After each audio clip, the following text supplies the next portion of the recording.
Oh, well, hello there. Let's go ahead and check out what's going on in the news. Shall we? Let's check it out. Check it out!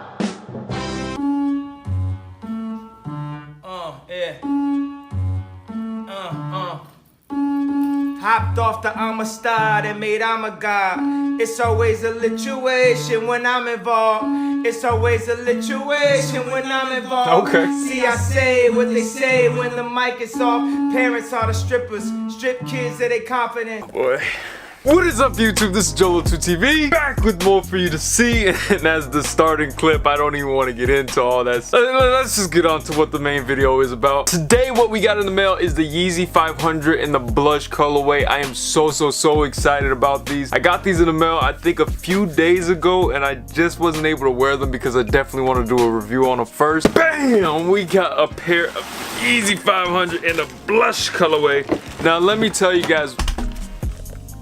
So let me just go ahead and say right off the bat, when I got these through the mail, I ordered these from Yeezy Supply, so I really wasn't happy with the packaging. I don't know if you guys can really tell, but it was really beat up, and I was just like, are you freaking kidding me? I pay all this money, $200 something on a pair of sneakers, and they ship it to me like the shoes didn't mean anything. Not only did this pre-order come out before Adidas even released them officially, but I also got these sneakers very late. So everybody that I was watching on Instagram, Twitter, and all that stuff, they were getting their pair of blushes all over. So I'm like, okay, maybe mine's gonna come in next week, maybe the next day, maybe another day. No, that never happened. It came a week after the actual release, and I was very disappointed. And you know, I expected that coming from Yeezy Supply, but as a Yeezy supporter, I love almost any pairs of sneakers that come out, and I'm gonna tell you guys that this one right here, the 500, is something that I've been waiting for a while, and I was super excited when I saw the super moon yellow, and then I saw this blush colorway. I was like,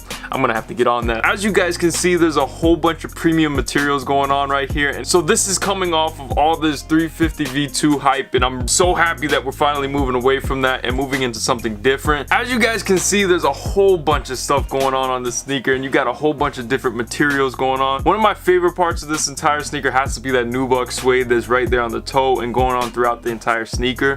But to start off on the side, you can see that it has like a mesh opening, much like the 700s. I really like this mesh opening because it's gonna let it breathe a little. And then on top of that, you got this leather going on. It's very subtle leather going on right there. Right under that leather is gonna be some nice rubber material. And then as you guys can see, there is no boost. It's actually called Adidas. It's supposed to be like the Kobe's that were released back when he was with Adidas, but you know, that fell through, and obviously that technology can be used because it was copyrighted by Adidas. Now moving on to the back, you can see this nice little ice cream swirl going on, and still more of those suede patchings. You got the leather, and then on top of that, you got the mesh material still going on.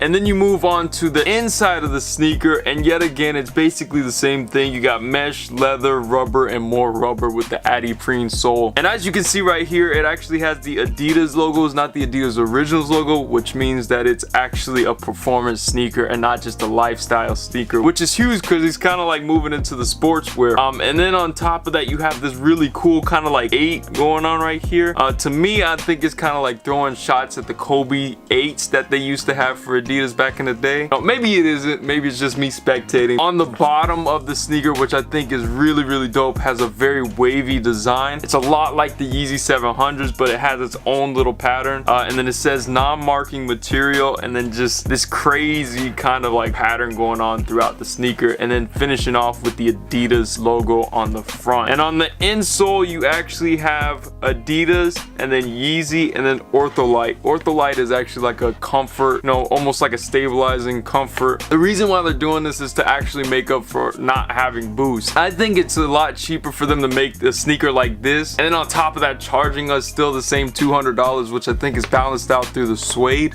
and the leather that they made. But I would definitely probably rather have boost, but at the same time, this is a premium sneaker compared to what they would have done with the 350 V2. Overall, I really think that this sneaker reminds me of like a low top version of the crazy boost you wear, but obviously without the boost. But yeah, guys, let me know what you guys think down in the comments below. Please let me know if you like them, if you hate them, if they should stop with this, or should they go back to the V2? Do we need to go back to the 750s, or what do we have to do to make Yeezy even more hyped than what it is? Anyways, guys, thanks for watching the video. Please be sure to like, subscribe, and comment, and please be sure to share. Jolo2TV, rocking them Yeezy 500s. Out.